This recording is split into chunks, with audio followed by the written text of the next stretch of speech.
ভাবুন, এমন একটি স্থান যেটি আজ থেকে প্রায় 6 থেকে 7,000 বছর আগেও ছিল বন আর নদীতে ভরা। কিন্তু পৃথিবীর ডাল আর কক্ষপথের পরিবর্তনের ফলে সেই স্থানে কমে যায় সূর্যের তাপ ও বৃষ্টিপাতের পরিমাণ। এর ফলে দুর্বল হয়ে পড়ে মৌসুমি বায়ু এবং বৃষ্টিপাত কমতে কমতে ঠিক একটা সময় এসে তা বন্ধ হয়ে যায়। ফলে মাটি আর পানি ধরে রাখতে পারল না এবং গাছপালা শুকিয়ে মারা যেতে থাকলো। ঠিক এভাবে সেই স্থান পরিণত হলো বনভূমি থেকে পৃথিবীর সবথেকে উষ্ণতম মরুভূমিতে, আর তার নাম দেওয়া হলো সাহারা মরুভূমি। সাহারা মূলত একটি আরবি শব্দ যার অর্থ মরুভূমি বা শুষ্ক প্রান্তর। অর্থাৎ আনসিন ব্লু প্ল্যানেটের এই ভিডিওর মাধ্যমে আমরা জেনে নেব সাহারা মরুভূমি সম্পর্কে। তো চলুন শুরু করা যাক।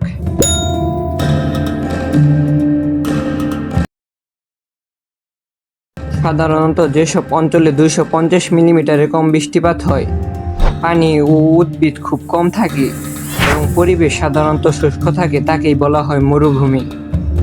আর সাহারা মরুভূমি অঞ্চল ঠিক এই রকম, এবং এখানে প্রায় 25 থেকে 100 মিলিমিটার বৃষ্টিপাত হয়, যা 250 মিলিমিটার থেকে অনেক কম। তাই এটিকে একটি আদর্শ মরুভূমি বলা যায়। সাহারা মরুভূমি উত্তর আফ্রিকার বিশাল অংশ জুড়ে অবস্থিত।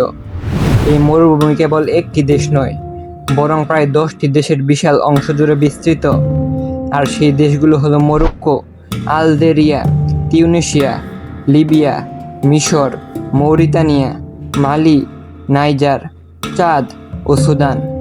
এই মরুভূমির আয়তন প্রায় 92 লক্ষ বর্গ কিলোমিটার।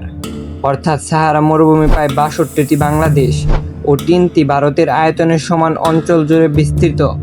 সাহারা মরুভূমিতে দিনে প্রায় 38 থেকে 46 ডিগ্রি সেলসিয়াস তাপমাত্রা থাকে, কিন্তু রাতে তা 5 থেকে 15 ডিগ্রি সেলসিয়াস বা তারও কম হয়ে যায়।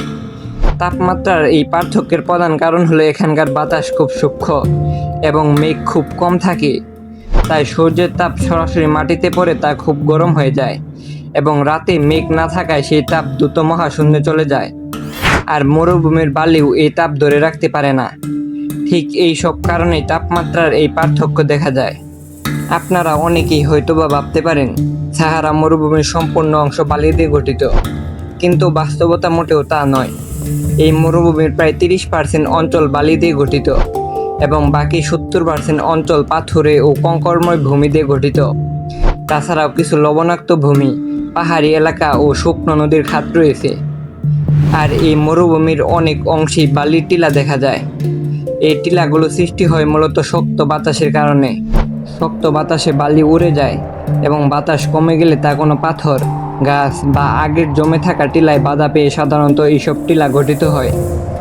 এইসব টিলার মধ্যে সবথেকে বড় টিলাগুলোর উচ্চতা 180 মিটার বা শেডতলা বিল্ডিংয়ের সমান উঁচু হয়ে থাকে। তাছাড়াও শক্তিশালী বাতাসের ফলে সাহারা মরুভূমিতে অনেক বালি জড়ো হয়। এর মধ্যে বড় বালির জলগুলো 3 থেকে 4 দিন পর্যন্ত স্থায়ী হতে পারে। সাহারা মরুভূমির পরিবেশ খুব গরম ও শুষ্ক হওয়ায় এখানে প্রাণীর সংখ্যা খুব কম, কিন্তু তারপরও বিশেষভাবে অভিযোজিত কিছু প্রাণী বেঁচে থাকতে পারে। এর মধ্যে সবথেকে উল্লেখযোগ্য প্রাণীটি হলো ড্রোমেডারি উট। এই উটগুলো সাধারণত এক কোষ বিশিষ্ট হয়। এই উটের বেশিরভাগই জংলি উট, তবে কিছু উট যাযাবররাও লালন পালন করে থাকে। উট ছাড়াও স্তন্যপায়ীদের মধ্যে আরও রয়েছে ফেনেক ফক্স বা ছোট আকৃতির শিয়াল ও বিরল মরুভূমির হরিণ। অন্যদিকে পাখির মধ্যে রয়েছে মরুভূমির চিল, শকুন ও বিভিন্ন প্রকারের ছোট ছোট পাখি। আর সরীসৃপ ও পোকামাকড়ের মধ্যে রয়েছে ইস্টার্ন ভাইপার, যেটি এক প্রকার বিষধর সাপ, মরুভূমির বিশেষ প্রজাতির গিরগিটি এবং মরুভূমির বিচ্ছু ও পিঁপড়া। অর্থাৎ সাহারা মরুভূমিতে খুব বেশি জীব বসবাস না করলেও মোটামুটি ভালো একটি মরুভূমিও জীব বৈচিত্র্য রয়েছে। অন্যদিকে শুষ্ক আবহাওয়া ও কম বৃষ্টিপাত হওয়ার কারণে জীব বৈচিত্র্যের পাশাপাশি সাহারা মরুভূমির উদ্ভিদ বৈশিষ্ট্য বেশ সীমিত, এবং যেসব উদ্ভিদ জন্মায় সেসব উদ্ভিদেরও রয়েছে বিশেষ অভিযোজন ব্যবস্থা। এর মধ্যে উল্লেখযোগ্য হলো খেজুর গাছ। এদের শিকড় অনেক বড় হওয়ায় এরা মাটির অনেক নিচ থেকে পানি সংগ্রহ করতে পারে। খেজুর গাছের পাশাপাশি এখানে অনেক কাঁটা জাতীয় ক্যাকটাস গাছ বা ঝোপ দেখা যায়। এদের পাতা না থাকার কারণে এরা কম পানিতেও টিকে থাকতে পারে। তাছাড়াও পাথরের উপর বিশেষ প্রজাতির শৈবাল জন্মায়, এরাও অনেক কম পানি দিয়ে টিকে থাকতে পারে। এছাড়াও অল্প বৃষ্টির পর কিছু গাছ জাতীয় উদ্ভিদও জন্মায়। কিন্তু তারপরও বলাই যায় যে সাহারা মরুভূমির উদ্ভিদ বৈচিত্র্য বেশ সীমিত। তবে আমরা ভিডিওর শুরুতেই বলেছি, আজ থেকে প্রায় 6 থেকে 7 হাজার বছর আগে এই অঞ্চল ছিল বেশ বড় একটি বনাঞ্চল। অর্থাৎ তখন এই অঞ্চলে বেশ উদ্ভিদ বৈচিত্র্য ছিল। তবে বিজ্ঞানীরা ধারণা করছে পৃথিবীর ঢাল আর কক্ষপথের পরিবর্তনের ফলে আবার 20,000 বছর পর এই মরুভূমি পরিণত হতে পারে বনভূমিতে। তাছাড়াও সাহারা মরুভূমিতে বেশ কয়েকবার তুষারপাতও হয়েছে, তবে এটি খুব বিরল। আর এই তুষারপাত হওয়ার প্রধান কারণ হলো সাহারা মরুভূমিতে সমুদ্রপৃষ্ঠ হতে অনেক উঁচু পাহাড়ি অঞ্চল রয়েছে, বিশেষ করে মরক্কোর আল্টাস পর্বতমালা ও আলজেরিয়ার পাহাড়ি এলাকা। তাছাড়াও এই মরুভূমির আকাশে সাধারণত তেমন মেঘ না থাকার ফলে আকাশ পরিষ্কার থাকায় তাপমাত্রা দ্রুত বের হয়ে যায়। ফলে শীতকালে তাপমাত্রা 0 ডিগ্রি বা তার নিচে নেমে যেতে পারে এবং এর ফলে তুষারপাতও হতে পারে। আবার সাহারা মরুভূমিতে বেশ কয়েক প্রকার প্রাণীর ফসিলও পাওয়া গিয়েছে, যার মধ্যে রয়েছে বৃহত্তর আকৃতির মাছ ও কুমিরের ফসিল। এর প্রধান কারণ হলো আজ থেকে প্রায় কয়েক কোটি বছর আগে এই অঞ্চল সাগর ও সমুদ্রের অংশ ছিল। এইসব ফসিল তাই প্রমাণ করে। তাছাড়াও বিশাল আকৃতির ডাইনোসরেরও ফসিল পাওয়া গেছে, অর্থাৎ এই মরুভূমিতে অনেক বছর আগে ডাইনোসরেরও বিচলন ছিল। তাছাড়াও আরও অনেক রকম প্রাণীর ফসিল পাওয়া গেছে এই মরুভূমিতে। তাছাড়াও এই মরুভূমি প্রত্নতত্ত্ববিদদেরকেও খালি হাতে ফেরত দেয়নি, কারণ এই মরুভূমিতে পাওয়া গিয়েছে বিভিন্ন পুরনো ঘরবাড়ির ভাঙা অংশ ও মাটির দেওয়াল। তাছাড়াও বিভিন্ন পাথরের হাতিয়ার ও মাটির পাত্র পাওয়া গিয়েছে এই মরুভূমিতে। অন্যদিকে পাহাড়ের গুহায় পাওয়া গিয়েছে বিভিন্ন মানুষ ও পশু পাখি শিকারের দৃশ্য।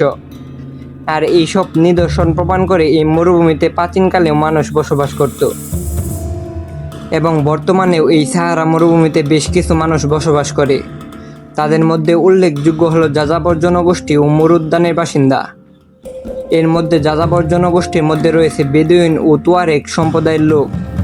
তারা সাধারণত স্থায়ীভাবে এক জায়গায় বসবাস করে না, কিছুদিন পর পর নিজেদের অবস্থান পরিবর্তন করে এবং প্রাণী ও ঘাসের খোঁজ করে বেড়ায়। তারা ঢিলে এক প্রকার পোশাক পরে নিজেদেরকে গরম থেকে রক্ষা করে। অন্যদিকে মরুদ্যানে ছোট গ্রাম বা শহর রয়েছে, যেখানে ভূগর্ভস্থ পানিও পাওয়া যায়। এইসব অঞ্চল মিশর, আলজেরিয়া ও লিবিয়ায় বিদ্যমান রয়েছে। তারা সাধারণত হালকা পাতলা কৃষিকাজ করে নিজেদের জীবন নির্বাহন করে থাকে। সাহারা মরুভূমি নিয়ে আমাদের ভিডিওটি এই পর্যন্তই। ভিডিওটি কেমন লেগেছে কমেন্টে জানাবেন এবং ভালো লাগলে লাইক, শেয়ার ও সাবস্ক্রাইব করে আমাদের পাশে থাকবেন। ধন্যবাদ।